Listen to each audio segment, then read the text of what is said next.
YouTube best training ভিডিওর পক্ষ থেকে সবাইকে স্বাগতম।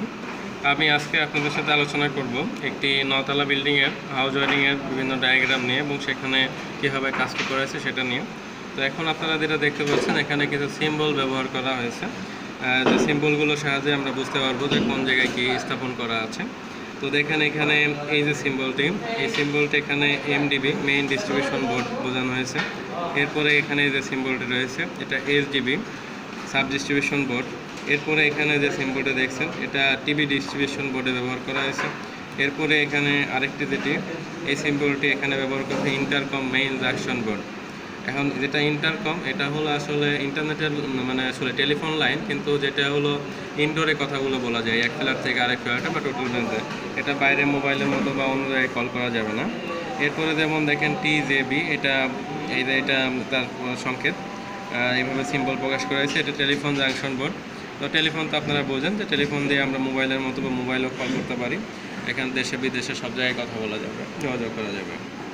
এরপরে এটা হলো এসবি, এটা হলো সুইচ বোর্ড। এরপরে দেখেন এটা হলো DP double switch board, switch এখানে এখানে গিজার বলতে এখানে আপনার বিশেষ করে পানি গরম বা অন্য কোনো কাজে এটা ব্যবহার করবে।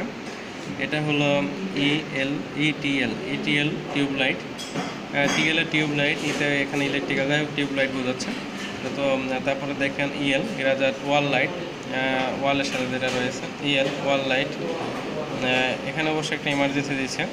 এরপরে ইসিএল সিলিং লাইট, এরপরে এসপি স্পট লাইট, এরপরে এমএল মিরর লাইট আয়নার লাইট এটা ব্যবহার করছে।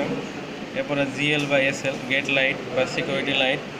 এরপরে দেখেন এফএল, এটা ফালস সিলিং লাইট। এরপরে এটা ডাব্লিউএফ ওয়াল ফ্যান। এরপরে দেখেন এটা সিএইচ স্যান্ডেলিয়ার, এটা হলো বিশেষ করে সাজগোজের জন্য করে, বিশেষ করে ডাইনিংয়ে মানুষ ড্রয়িং রুম এটা করে। ECF ceiling fan, ECF ceiling fan ইমার্জেন্সির জন্য। আসলে ইমার্জেন্সি বলতে এটা হয়তো জেনারেটরের সাথে কানেক্টেড থাকবে বা ইউপিএস সিস্টেম থাকবে, সেজন্য আর কি। এখানে PYQ, এটা হলো 3 পিন, এটা 3 পিন সকেট 13 এম্পিয়ার। এরপরে দেখেন SL, এটা হলো 2 পিন সকেট 5 এম্পিয়ার সকেট। এখানে আবার জি দ্বারা বোঝানো 3 পিন 15 এম্পিয়ার। তো জির কালার এখানে ভিন্ন দিল, তো বিষয়টা এখানে দুই লেভেলে বসাচ্ছে।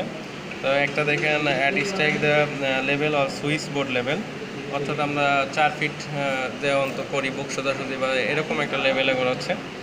আর অন্য একটা করছে যেটা আপনার এখানে লালটি 3 pin socket at geyser position level বা ডেট মেশিন পজিশন লেভেল। তো মেশিন পজিশন লেভেল বলতে যেটা নিচে থাকে 1.5 ফিট, 1 ফিট থেকে 1.5 ফিট উপরে ফ্লোর থেকে যে থাকবে। এরপরে হলো এটা দেখেন TEL টেলিফোন সকেট। এরপরে টিভি বা ডিশ সকেট, টিভি বা ডিশ সকেট, এখানে আইসিম ইন্টারকম আউটলেট। এরপরে দেখেন এক্সএফ ফ্যান, এটা হলো সিবি কলিং বেল, এটা বিপি বেল প্রেস সুইচ, বিবি বোর্ড ব্যান্ড আউটলেট। এরপরে দেখেন জিএল গার্ডেন লাইট, এটা এই যে গার্ডেন লাইট, বিশেষ করে একটা ফ্ল্যাটের বা বাড়ির যে বাইরের যে বাগানগুলো থাকে সেগুলোর জন্য। এরপরে লোগো লাইট, বিভিন্ন সাইনবোর্ড থাকলে সেটার জন্য। EVL boundary wall light, FL food light. এরপরে দেখেন অ্যাড টার্মিনাল। তো আমরা বিভিন্ন সংকেতগুলো দেখলাম, যেগুলো আমরা ড্রয়িংয়ের মধ্যে থেকে লক্ষ্য করব। এখন দেখেন একটা কেবল শিডিউল এখানে দেখানো হয়েছে। তো কেবল শিডিউল এখানে দেখেন বিভিন্ন নম্বরিং করা হয়েছে, যেমন C1। তো C1 কে বলে বোঝানো হবে 2x1.5 RM, অর্থাৎ 1.5 RM এর দুটি তার যাবে BYA কেবল। আর এটার জন্য আমরা যে তার টানার ব্যবস্থা করব 3/4 ইঞ্চি PVC পাইপ এখানে সিস্টেম করা থাকবে। তো আমি এই যে BYA NYA এই সমস্ত বিভিন্ন কেবল আছে, এগুলো নিয়ে একটি ভিডিও করবো আশা করি পরবর্তীতে। তারপর C2 4x1.5 RM বা কেবল, C3 6 মানে 6টি, এখানে C2 হলো 4টি কেবল যাচ্ছে, 4টি কেবলও কিন্তু 3/4 যাচ্ছে। এরপরে 6 to 1.5 RM বা কেবল, এখানেও কিন্তু 3/4 যাচ্ছে, 6টির বেশি আমরা পারবো না। C4 8, এটা 8টার তার যখন যাচ্ছে তখন কিন্তু দেখেন আমরা 1 ইঞ্চি PVC পাইপ ব্যবহার করছি। এরপরে C5-এ 10টি তার যাচ্ছে, 10টি তার গেলেও আমরা 1 ইঞ্চি ব্যবহার করছি। C6-এ এখানে RM বেড়ে গেল 2 গুণ 2.5 RM, তো সেখানে আমরা 3/4 ব্যবহার করতে পারছি। C7 4 গুণ 2.5, সেটাও আমরা 3/4 ব্যবহার করতে পারছি। আর ওখানে অবশ্য একটা জিনিস খেয়াল বলতে ভুলে গেছি যে 1.5 RE, তো 1.5 RE, তো এটা হলো যেটাই RE থাকে, একটু বলতে হয় RM যেটা থাকে এটা হলো মাল্টি ওয়্যার, এটা রাউন্ড কন্ডাক্টর। আর এটা হলো সলিড ওয়্যার, যেটা অর্থাৎ এখানে সলিড ওয়্যার বলতে একত্রিত তার, এখানে একটি তারই রয়েছে RE, সিঙ্গেল ওয়্যার সলিড, এটা সলিড আর ওয়্যার। তো সলিড ওয়্যারটা এটা অবশ্য আর্থিংয়ের জন্য ব্যবহার করছে 1.5 BYA 1.5, এটা RE আর RM এর মধ্যে পার্থক্য রয়েছে। RE হলো সলিড, RM হলো রাউন্ড মাল্টি, RM হলো মাল্টি, এটা সলিড সিঙ্গেল সলিড। তো C7 দেখেন 4x25, অর্থাৎ 2.5 RM এর এখানে 4টি তার যাচ্ছে, আর একটি যাচ্ছে 1.5 RE সলিড একটা ওয়্যার, এটা হলো আর্থের জন্য 3/4 PVC পাইপের মধ্য দিয়ে। এরপরে C9, তো C9 দেখেন এখানে 8টি তার 2.5 RM BYA কেবল এবং একটা আর্থ ওয়্যার যাচ্ছে, সেটাও 1 ইঞ্চি পাইপের মধ্যে যাচ্ছে। C10-এ এখানে 10টি 2.5 RM BYA কেবল আর প্লাস 1.5 RE BYA কেবল, এটা আর্থ ওয়্যার যাচ্ছে। C11-এ রয়েছে, সেখানে দেখেন দুটো 4 RM এর তার, এবং প্লাস 2.5 সলিড একটা ওয়্যার, সেটা আর্থের জন্য যাচ্ছে, এটা 3/4 5-এর মধ্যে যাচ্ছে। C12 এর মধ্যে 4 RM এর 4টি তার, 4 RM এর 4x4 4 RM এর 4টি তার, এবং এখানে প্লাস 2.5 RE সলিড একটি ওয়্যার, যেটা আমরা 1 ইঞ্চি পাইপের মধ্যে নিচ্ছি। C13 যেখানে 6টি 4 RM এর তার, এবং এখানে 2.5 RE সলিড একটি তার আর্থের তার, যেটা 1 ইঞ্চি পাইপের মধ্যে দিয়ে যাচ্ছে। তাছাড়া এখানে একটি নোট, এগুলোতে বিভিন্ন নোট রয়েছে, যেমন নোট SDB, এটা হলো ground floor SDB common space. তারপরে SDB বাস, এটা হলো বেসমেন্ট ফ্লোর SDB। এরপরে SDB common community space SDB। এরপরে SDB GEN, তো এখানে রয়েছে generator connection sub with MC, magnetic conductor হবে অল অ্যাপার্টমেন্ট, সমস্ত অ্যাপার্টমেন্টে এই সিম্বলও থাকবে। তো আমরা এগুলো আমাদের আগে ভালো করে মনে রাখতে হবে, তারপরে আমরা পরবর্তী এসে যাই। তো দেখেন এখানে প্রথম একটি ডায়াগ্রাম রয়েছে, সেখানে এটা একটি, এখানে ফার্স্টে দেখেন লেখা আছে সেম বেসমেন্ট ফ্লোর প্ল্যান। তো বেসমেন্ট ফ্লোর এটা, তো বেসমেন্ট ফ্লোরে দেখেন এখানে গাড়ি পার্কিংয়ের জন্য জায়গাটি করা হয়েছে। তো সেখানে গাড়ি ঢোকার, যেমন এখানে একটি পথ রয়েছে,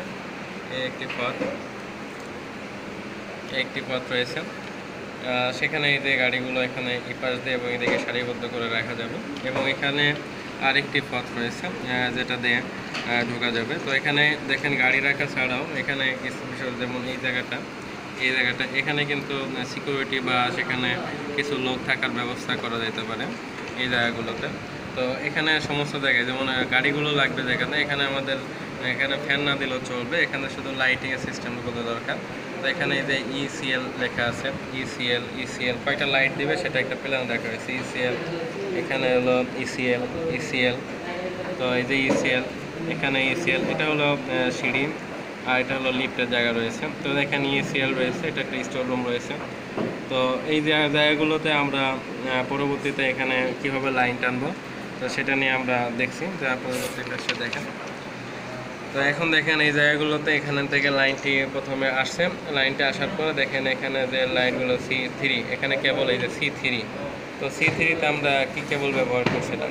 তো C3 কেবলটা যদি আমরা দেখে আসি, যেটা ভিডিওতে রয়েছে, যেমন C3 এখানে 6x1.5 RM বায়া কেবল, অর্থাৎ 6টি কেবল রয়েছে এখানে C3-র মধ্যে দিয়ে, 6-3। তো C3 লাইনটা এখান থেকে যাচ্ছে এই পথ দিয়ে, এখানে এই লাইনটা যাচ্ছে। এখানে দেখেন C5, এখান থেকে লাইনটি এই সমস্ত লাইটগুলোতে এবং এই তারগুলো দ্বারা সমস্ত জায়গায় লাইনগুলো পৌঁছে দেওয়ার ব্যবস্থা করা হয়েছে বেসমেন্ট এরিয়াতে। এটা একটা ভিডিও দেখেন, তো এখানে দেখেন যে এখানে আমরা পার্শ্ববর্তী এখানে গার্ডেনের যে চিত্রটি এখানে চলে আসছে, যে এখানে বলছিলাম যে যেমন এই জায়গাটাতে এখানে একটা টয়লেট রয়েছে, দুটো টয়লেট রয়েছে, এখানে একটি রুম রয়েছে। তো সেখানে যাতে মানুষ থাকতে পারে, এখানে গার্ড সিকিউরিটি যেহেতু এটা ফান্ডে, সেই জন্য একটা সিকিউরিটি রুম হবে, সিকিউরিটির ফান্ডে দেওয়ার জন্য একটা জায়গা রয়েছে। এখানে লেখাও আছে কেয়ারটেকার রুম। তো দেখেন এই রুমে কী কী দরকার। তো রুমের জন্য এখানে টিউব লাইট দেওয়া হয়েছে, সিলিং ফ্যান দেওয়া হয়েছে। এরপরে দেখেন এখানে টেলিফোন আইসি, টেলিফোন সকেট দেওয়া হয়েছে। এরপরে এটা EWL, এটা ওয়াল লাইট দেওয়া হয়েছে। এরপরে USB, এটা হলো সুইচ বোর্ড। তো এখানে দেখেন এটা হলো 3 পিন সকেট, 2 পিন সকেট। টয়লেটের জন্য লাইট রয়েছে, এখানেও টয়লেটের জন্য লাইট রয়েছে। অবশ্যই এই টয়লেটটা এদিক থেকে অন্যদের জন্য কমন ব্যবহার করা যাবে। তো এখানে যে SB রয়েছে, SB রয়েছে, 3টা রয়েছে। তো এখানে সমস্ত লাইনগুলো পৌঁছায় দেওয়ার সিস্টেম রয়েছে, যেটা পরবর্তীতে যেমন প্রত্যেকটা জায়গাতে দেখেন। তো এখানে এই যে একটা লাইট রয়েছে। রুমগুলোতে দেখে যেমন এখানে একটি রুম, যে রুমে যে এখানে আমাদের সিলিং ফ্যান রয়েছে, SPL রয়েছে। উপরে লাইটের জন্য ECL রয়েছে, যেটা ECL বা SPL কি, যেটা প্রথমে ভিডিওতে আলোচনা করা হয়েছে। তো এই লাইনগুলো দেখেন, এখানে ইন্টারনেটের লাইন রয়েছে প্রত্যেকটা ঘরে দেখেন, যে সেখানে টিউব লাইট কোথায় কোন 3 পিন সকেট, 2 পিন সকেট, সেগুলো কিন্তু এই যে টিভি থাকলে টিভির জন্য, তারপর ইন্টারকম লাইনের জন্য রয়েছে। এই লাইনগুলো এখানে সবগুলো পৌঁছাই দেওয়ার ব্যবস্থা করতে হবে। তো পরবর্তী পেজটায় দেখেন আমরা, এটা হলো গ্রাউন্ড ফ্লোরের যে প্ল্যানটা, সেখানে আমরা যে লাইনগুলো আসলো সেখানে সবগুলোতে, যেমন এখানে সুইচ বোর্ড থেকে সিলিং ফ্যানে যাবে, সুইচ বোর্ড থেকে টিউব লাইটে যাবে, এখানে আরেকটা সুইচ বোর্ড আছে, সেই সুইচ বোর্ডে গেল, সেখান থেকে লাইটে গেল।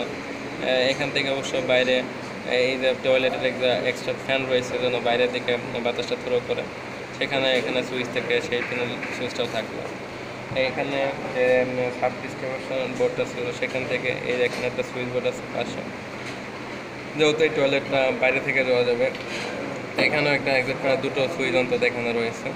তো দেখেন প্রত্যেকটা এখান থেকে এই লাইনগুলো যে বিভিন্ন জায়গাতে পৌঁছে যাচ্ছে, এখানকার এরিয়াটা, এটা এই পর্যন্ত এটা লাইট দিচ্ছে। তারপরে এখান থেকে লাইনটা যে এখানে আবার, এটা হলো SDB, সাব ডিস্ট্রিবিউশন বোর্ড। তো এই সাব ডিস্ট্রিবিউশন বোর্ড থেকে লাইনটা অবশ্যই এখানে গেছে। তাহলে সাব ডিস্ট্রিবিউশন বোর্ডটা মূলত সিঁড়ির পাশে রয়েছে। তো এটা হলো যেমন এখানে মূল যে সিঁড়িটা, এখানে দুটো ডিস্ট্রিবিউশন বোর্ড, এটা একটা, এটা একটা। তো এখান থেকে লাইনটা সাব ডিস্ট্রিবিউশনে যাচ্ছে। তো সাব ডিস্ট্রিবিউশন বোর্ড থেকে লাইনগুলো সব জায়গায় যে সুইচ বোর্ডগুলো আছে, সুইচ বোর্ডগুলোতে আগে যাচ্ছে। এখানে সুইচ বোর্ড রয়েছে, এখানে সুইচ বোর্ড রয়েছে। তো এইখানের লাইনগুলো দেখেন, এটা এই লাইনটা এখনও যে এই দিক থেকে এখানে আমরা সাব ডিস্ট্রিবিউশন বোর্ড থেকে নিয়ে আসবো, সেটা এখানে দেখানো হয় নাই। তো এইখানে রুমের লেআউটটা দেওয়া হয়েছে যে কীভাবে এটা লাইনটা গেল।